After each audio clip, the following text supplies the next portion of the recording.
para mim, indiscutivelmente, o Cruzeiro está 1 ou 2 degraus em termos de elenco abaixo de Flamengo e Palmeiras. E ainda assim consegue, porque quando no começo as pessoas viram o Cruzeiro ali, até pelo começo da temporada, né, a gente não imaginava que o Cruzeiro alcançaria esse nível, porque um começo muito ruim, mal na Sul-Americana, Campeonato Mineiro muito fraco, e o Leonardo Jardim muda tudo, fez uma revolução no Cruzeiro em termos de ideias, de preferências por jogadores, mostrou que as convicções dele estavam certas, e até se a gente for entrar no detalhe, para mim, se não fossem os erros de arbitragem, o Cruzeiro nesse momento estaria na liderança. O Cruzeiro acabou sendo muito prejudicado por alguns erros. Eu coloco na conta a não expulsão do Gustavo Gomes no jogo passado contra o Palmeiras. Então, esses erros acabaram pesando, mas o Cruzeiro estar nessa situação já é motivo para o cruzeirense se orgulhar. Fala aí, galera. Vamos acompanhar a equipe F da ESPN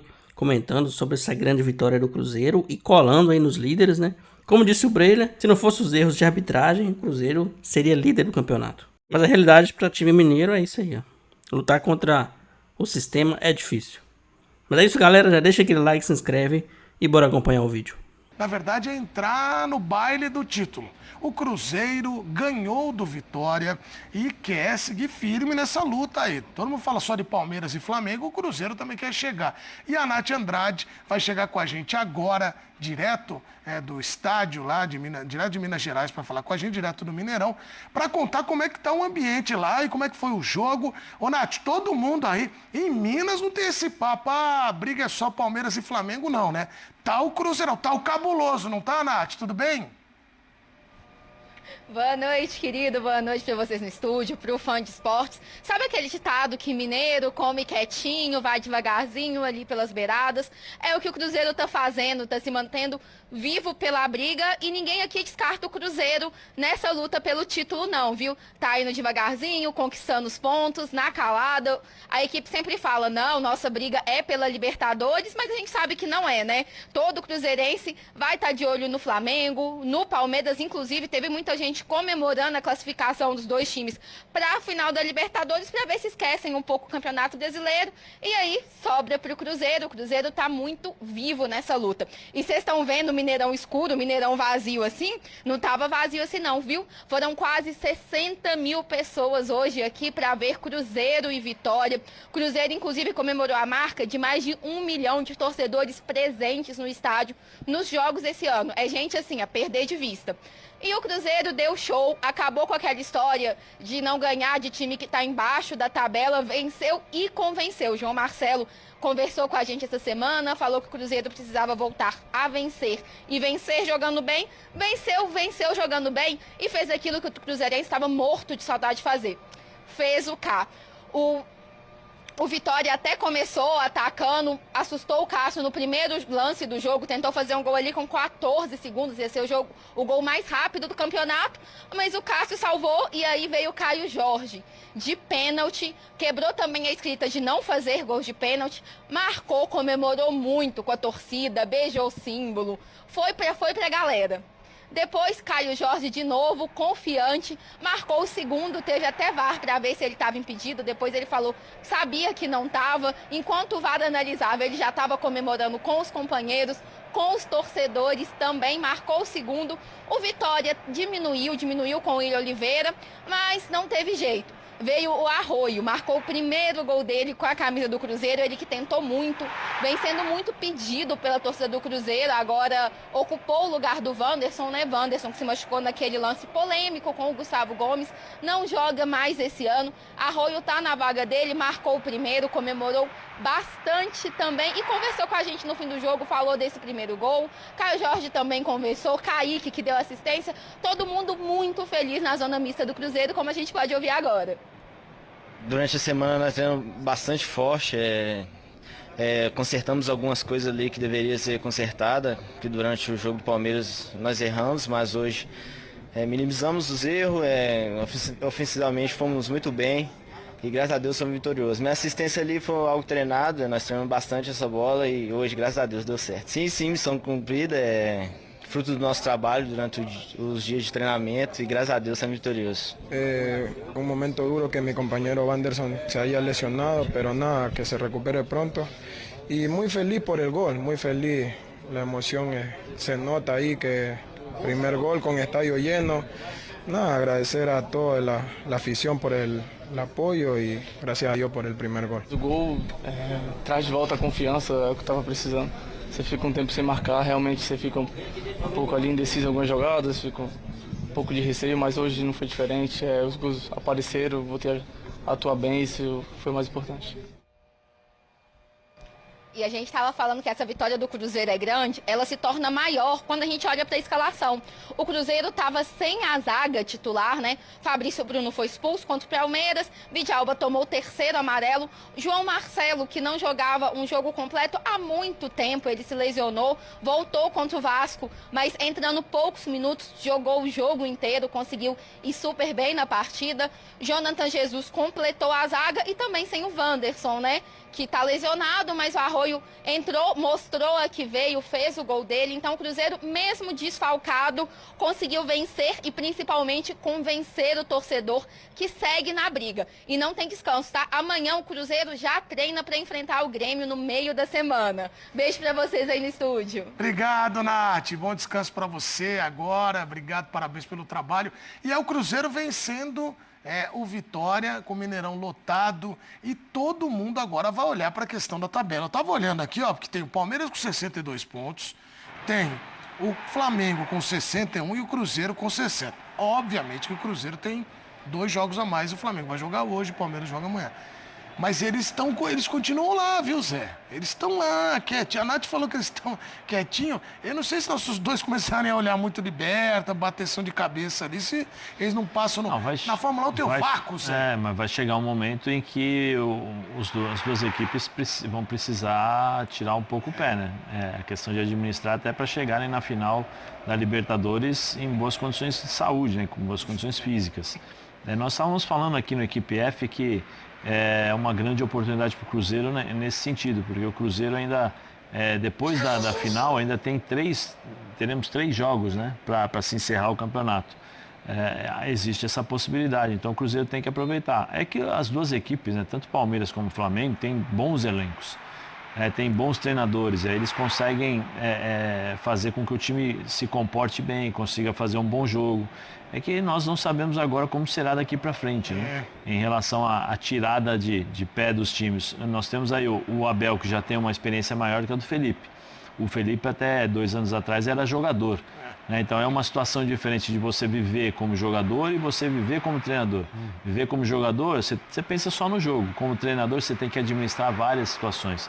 Quem está lesionado, os dados, né, estatísticos, as questões táticas, a gestão do elenco, você vai colocar, quem vai tirar. E isso tudo pode fazer diferença. A questão da experiência que o Abel tem em relação ao Felipe nessa gestão dos jogos até a final da Libertadores. E o Cruzeiro, para mim, é um bom time, um time muito bem treinado. O Matheus Pereira, para mim, é um dos grandes jogadores do futebol brasileiro num momento como no Campeonato Brasileiro, né? Pela facilidade que ele tem de encontrar espaços para jogar. O Caio Jorge voltou a fazer gol, é um jogador importante. Nós estávamos comentando aqui, né, sobre a função dele e a qualidade que ele tem também com a bola nos pés. O Fabrício Bruno lá atrás dá segurança para a equipe. Eu acho que o Cruzeiro é aquela história do Mineirinho, né? Trabalha, come quieto, come pelas beiradas, mas se Flamengo e Palmeiras não fizerem o seu trabalho, com certeza o Cruzeiro vai chegar. Olha, para mim já é uma proeza, só de o Cruzeiro estar competindo com Flamengo e Palmeiras pela liderança, já é um feito e tanto para o Leonardo Jardim, porque é um trabalho com muita solidez, sim, oscilações, o que é normal, até Palmeiras e Flamengo oscilam. E o Cruzeiro viveu, né, até oscilação mais de jogo do que necessariamente de resultado. Contra o Galo, por exemplo, quando consegue arrancar um empate na arena, e foi um bom resultado, mas o Cruzeiro não fez um grande jogo ali. Então, e é normal ter, num campeonato de pontos corridos, o time oscilar. Mas, para mim, indiscutivelmente, o Cruzeiro está 1 ou 2 degraus, em termos de elenco, abaixo de Flamengo e Palmeiras. E ainda assim consegue, porque quando no começo as pessoas viram o Cruzeiro ali, até pelo começo da temporada, né, a gente não imaginava que o Cruzeiro alcançaria esse nível, porque um começo muito ruim, mal na Sul-Americana, Campeonato Mineiro muito fraco, e o Leonardo Jardim muda tudo, fez uma revolução no Cruzeiro em termos de ideias, de preferências por jogadores, mostrou que as convicções dele estavam certas, e até se a gente for entrar no detalhe, para mim, se não fossem os erros de arbitragem, o Cruzeiro nesse momento estaria na liderança. O Cruzeiro acabou sendo muito prejudicado por alguns erros. Eu coloco na conta a não expulsão do Gustavo Gomes no jogo passado contra o Palmeiras.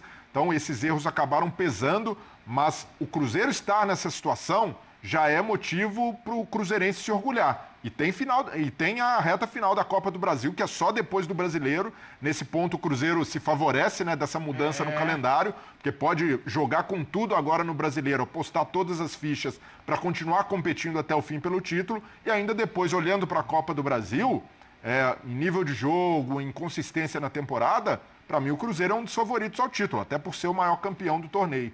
Então eu vejo que o Cruzeiro num caminho muito bom, construído meio ali aos trancos e barrancos, porque o início da temporada é ruim, mas a chegada do Leonardo Jardim mudou tudo e hoje é merecido, né? Esse momento que o Cruzeiro vive, não só por ter alcançado esse patamar, mas ter se sustentado por tanto tempo numa briga que acaba sendo até, não digo injusta, né, mas ingrata, porque houve muito mais investimento nos elencos de Flamengo e Palmeiras, não que o Cruzeiro tenha investido pouco, né, principalmente em salários, é uma folha que tem Gabigol, que tem jogadores como Matheus Pereira, Cássio, mas ainda não alcançou esses dois rivais em termos de investimento em elenco. Que foi, Rafa? Diga.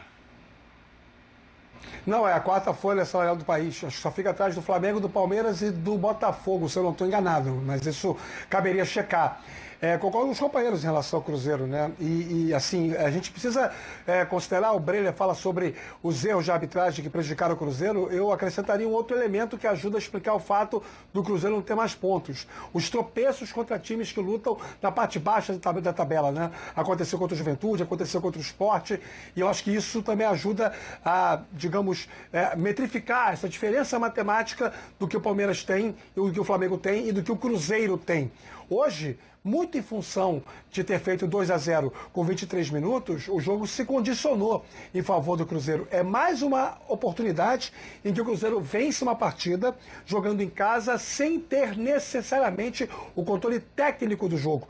Terminou a partida com 45% de posse de bola. Só que do outro lado, o adversário, Vitória, com mais posse de bola, não teve qualidade para poder desenvolver o jogo e empilhar oportunidades claras que pudessem mudar o curso natural da partida. O Cruzeiro soube prevalecer, né, sobre fazer prevalecer o fator campo e, acima de tudo, ter essa imposição de jogo no início, né? Cada vez mais, quando você consegue construir placares de maneira tenra, ainda nos primeiros momentos do jogo, se você tiver muita qualidade e um trabalho muito bem desenvolvido, raramente você vai deixar escapar vitórias como essa, e aconteceu hoje mais uma vez em favor do Cruzeiro. E só um detalhe que eu acho que é importante a gente debater nesse momento. É uma peculiaridade, é uma singularidade, mas eu acho que isso ajuda a explicar como o Leonardo Jardim conhece bem os jogadores que tem em mãos. O Wanderson estar fora do time do Cruzeiro é uma perda gigante, porque não tem no elenco nenhum jogador que possua a capacidade que ele possui de contribuir para o time com e sem a bola. A capacidade que ele tem de ocupação de espaço, o quanto ele faz boas diagonais de maneira inteligente, o quanto ele contribui tecnicamente, ninguém faz o que o Wanderson faz. E aí o Leonardo Jardim olha para o elenco que ele tem uma decisão a tomar. Ou ele coloca o Arroio, ou ele coloca o Sinisterra. Os dois jogam pela mesma faixa de campo, sendo que tem algumas diferenças em termos de característica. E o que faz o Leonardo Jardim? Ele privilegia aquele que tecnicamente consegue entregar mais. É um jogador mais confiável, embora não tenha a força que tem o Sinisterra, mas tem mais recursos técnicos. E, pelo visto, vai ser o Arroio quem vai ocupar esse lado esquerdo até o final da temporada, trazendo uma outra dinâmica. O Cruzeiro perde sem a bola, perde na movimentação coletiva da equipe, mas ganha em agressividade, e os laterais direitos, adversários do Cruzeiro, que fiquem espertos, Edu. Bom, vimos os especialistas, agora vamos ouvir o treinador Leonardo Jardim para contar pra gente o que ele achou da partida e também os planos do Cruzeiro. Vamos acompanhar. Conseguimos bater 1 milhão de torcedores no Mineirão. Hoje, mais uma vez, enchemos o estádio e isso foi fundamental para o apoio da equipa. Quero agradecer a isso aos nossos adeptos e continuar agora até ao fim do campeonato, os 3 jogos em casa que faltam. Em relação ao jogo, eu acho que o jogo, gostei dos golos da primeira parte, gostei da organização da segunda. A equipa na primeira parte partiu muito o jogo, apesar dos 3 golos que fizemos, demos muita atenção ao adversário, eles criaram algumas situações, o Cássio esteve muito bem. A segunda parte aí já controlamos bem o jogo, dentro daquilo que é o nosso modelo, um jogo mais a cruzeiro, em que conseguimos anular o adversário, o Cássio quase não teve nenhuma intervenção e nós estivemos mais perto de lhe dar o resultado. Os jogadores estão de parabéns. E estamos mais 3 pontos mais próximos do nosso objetivo. O nosso grupo de jogadores não é só 11, já falamos isto várias vezes. Neste fim de época, onde existe uma maior fadiga de alguns dos nossos intervenientes, aqueles que tiveram um maior número de jogo ao longo da época, e a gente aos poucos vai tentando contrabalançar com outros jogadores.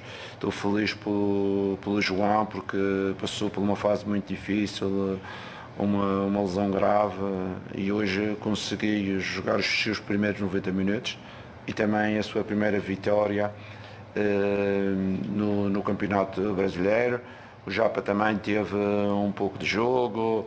O Wallace, aquela Amada não tem jogado, o Sinisterra também entrou depois da paragem da lesão, e aos poucos e poucos vamos refrescando aquilo que é o grupo que tem jogado mais e também dando a oportunidade para aqueles que não jogam trazer uma energia positiva ao jogo e trazer qualidade e intensidade também. Em relação ao Arroio, a primeira pergunta, eu não concordo que o Wanderson saia e ele entrou, porque já no último jogo em casa o Arroio é que jogou, o Wanderson estava no banco, são 2 jogadores com 2 características completamente diferentes. Com certeza que o Wanderson é um jogador importantíssimo na nossa estrutura. O Arroio é um jovem que a gente acredita que aos poucos vem evoluindo. Hoje não foi o seu melhor jogo, mesmo com o gol que ele fez, teve algumas intervenções que vai melhorar, tem a ver com a idade. Nós estamos satisfeitos e a aposta é que ele progrida e que ele talvez no próximo ano ainda faça umas melhores performances. Em relação ao Caio, com certeza que o Caio teve um período sem fazer golos, só fez assistências, mas para um atacante é sempre bom voltar aos golos para dar a confiança. Ficamos felizes que ele conseguisse fazer golos e conquistar os 3 pontos, ajudar a conquistar os 3 pontos. Leonardo Jardim falando a respeito desta campanha, né, do Cruzeiro e também aí sobre a vitória diante do Vitória. Então o Cruzeiro segue ali na briga e a gente vai, lógico, falar de personagens. A gente ouviu a Nath trazendo ali alguns personagens do Cruzeiro e aquela situação, vocês têm que fazer o Caio imediatamente, que é Caio Jorge, voltou a marcar. Você sabe fazer o Caio? É o Caio, acho que é assim, né? Aí. É assim? Foi bem, é assim. Faça o K imediatamente. Rafa, faça o K imediatamente. Aí você vê o K ampliado. Não sei, assim faz. Não, aí não é um K, pô. Tá fazendo um Você W. tá fazendo um hashtag, pô. É um hashtag? É um só. Só um dedinho. É só... Não, mas o K... Isso, agora põe um dedinho. É difícil. 2 e o dedo, ó. 2 e o dedo. Lá ele. Que loucura, cara. Aí. 2 e um dedinho. Vai, Rafa, ó, coloca 2. 2 do que o dedinho assim. Isso, aí. Sim, Aí deu tudo. Tá meio perdido, mas a intenção é boa. E aí, com a prática, Rafa, você vai chegar no auge, na plenitude. Vou ficar praticando aqui até amanhã, pode ser tranquilo com relação a isso. Zé é brincadeira. Caio Jorge voltou a marcar após 6 jogos. Quem conhece, não esquece. Mas eu acho que o menino, quando oscilou, Zé, ele tem que ter muita cabeça no lugar, porque ele explodiu, né? Ele chegou numa...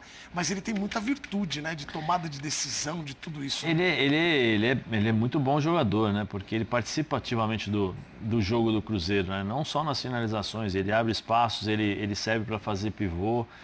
E quando ele não conseguia marcar os gols necessários, ele não ficava chorando, não. Ele participava do jogo o tempo todo, corria, fazia o trabalho que ele tinha que fazer para ajudar os companheiros. Eu acho que esse é o lado do cara que pensa no grupo e sabe que o grupo, a qualquer momento, o Matheus Pereira vai colocar uma bola para ele finalizar, o Lucas Silva vai fazer um lançamento para ele poder correr contra os zagueiros, né? Apostar corrida.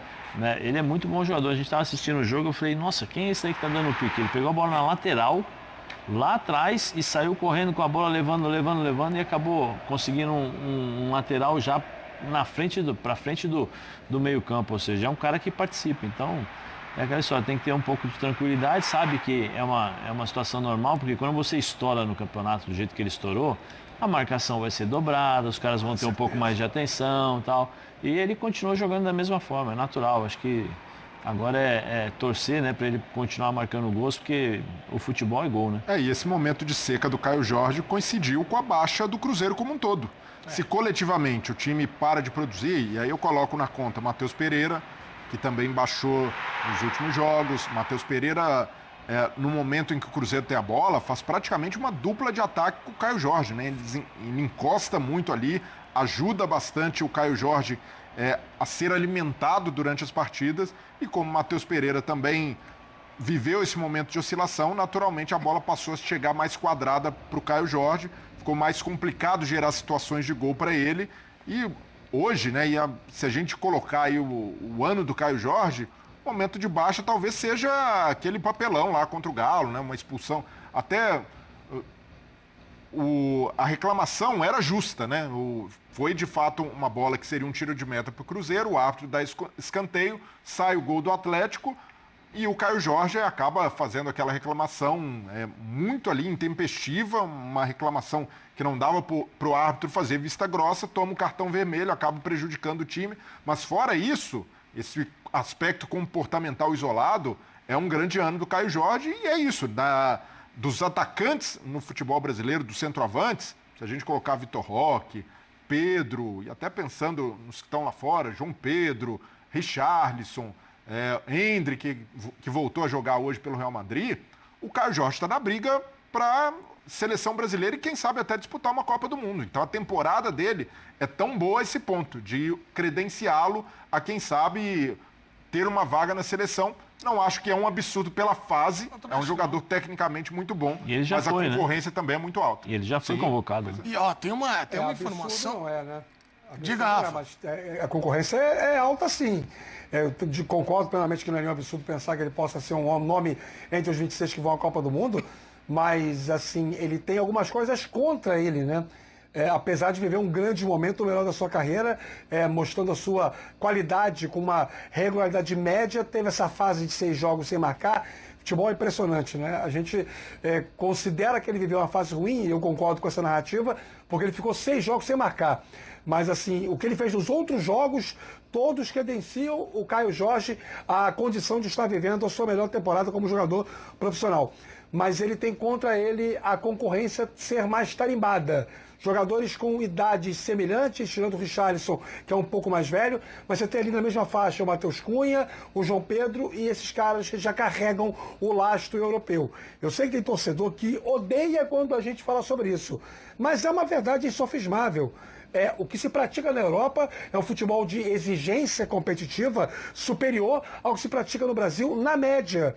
E o jogador brasileiro que performa bem na Europa, numa comparação direta com alguém que performe bem no Brasil, tem vantagem sim, ainda mais quando o técnico também é europeu.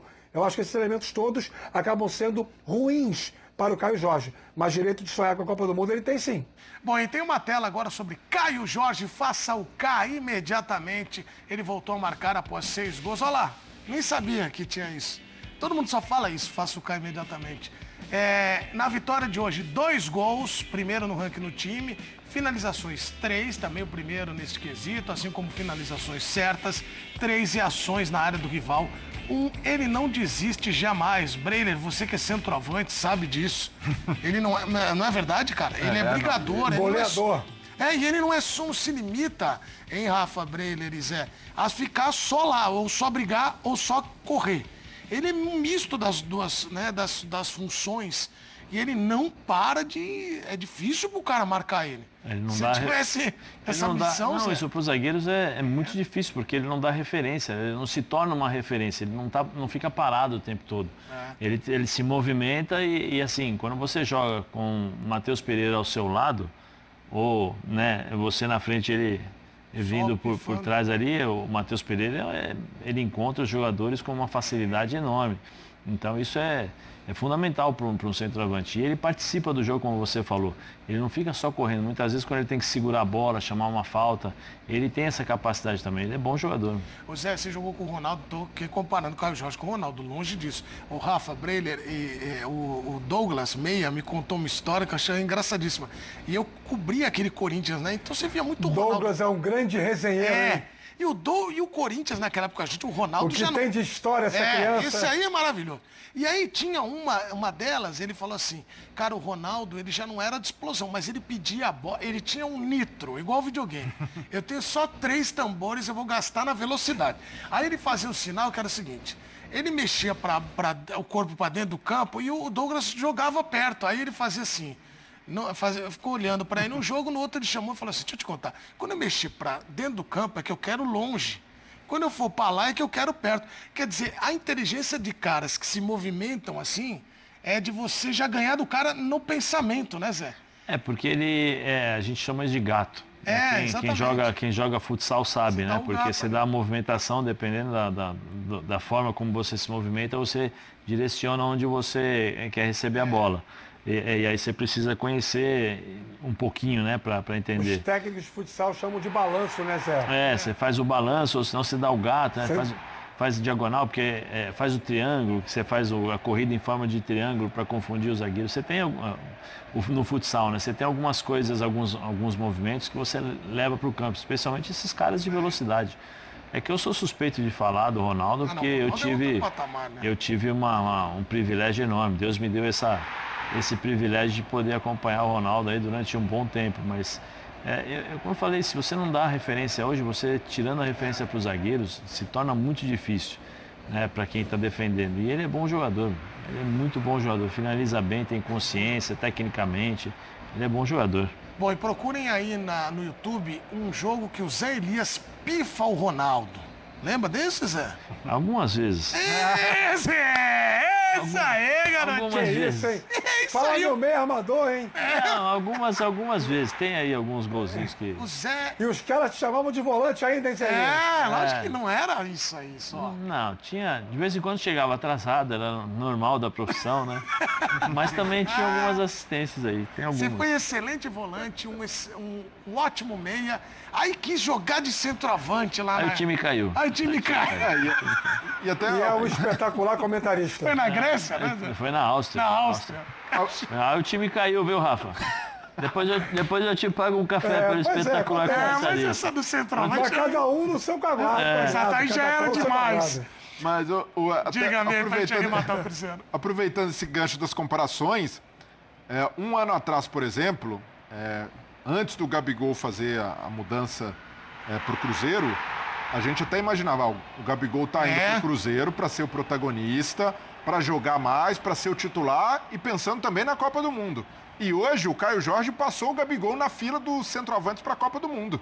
Hoje, se a gente colocar, até pelo que joga, até pela importância que tem na hierarquia do Cruzeiro para o Leonardo Jardim, e isso acontece, sim, a partir da mudança de técnico, que enxerga no Caio Jorge essas virtudes, né, de pressionar lá na frente, de ser um jogador de mais movimentação, de mais explosão do que o Gabigol, é mérito também do jogador que o Caio Jorge é, porque quando o Gabigol vai para o Cruzeiro, o que se esperava era um Gabigol reinando absoluto como titular, e o Caio Jorge, que tinha chegado até antes, chegou na temporada passada, não conseguiu deslanchar ali como deslanchou nesse ano, superou as expectativas e naturalmente superou o companheiro de time nessa concorrência que é pesada, sim, por uma vaga na Copa do ano que vem, mas que para ele passou a ser algo possível, porque com 17 gols no Campeonato Brasileiro e a importância que ele tem num time que está disputando o título, isso faz com que o Ancelotti olhe mais para o Cruzeiro, e ele já foi observado, já está no radar da seleção, já foi convocado inclusive, mas também esse mérito dele de colocou o Gabigol no banco sem nenhuma discussão, e o Gabigol entra, né, hoje também é importante, chuta uma bola na trave, mas não o jogador que se esperava e que o Caio Jorge acabou ocupando essa lacuna de protagonismo ali na frente. Vitória cabulosa, Caio Jorge marcando 2 gols, voltando a marcar aí depois de 6 jogos. Tava precisando, né? Atacante vive de gol e a torcida já tava começando a pegar no pé, a gente sabe como é que é. E agora, desencantou, fez 2 gols aí e ajudou o Cruzeiro nessa grande vitória, colando no Flamengo e Palmeiras. Infelizmente, 2 jogos a mais, né, vai ser difícil, principalmente porque a gente deveria ter ganhado do Palmeiras, né? A arbitragem não deixou. E outros jogos aí, contra o Atlético, aquele escanteio maroto lá, e vários jogos aí, né? Infelizmente, vai ficar pro ano que vem aí, é uma nova tentativa de ser campeão brasileiro. Mas não impede a gente de tentar aí, lutar até o fim, mesmo com todos esses erros de arbitragem aí. Então é isso, galera. Já deixa aquele like, se inscreve, compartilha com seus amigos, ative o sininho para não perder nenhum vídeo. E é isso. Um abração para todo mundo e até o próximo vídeo.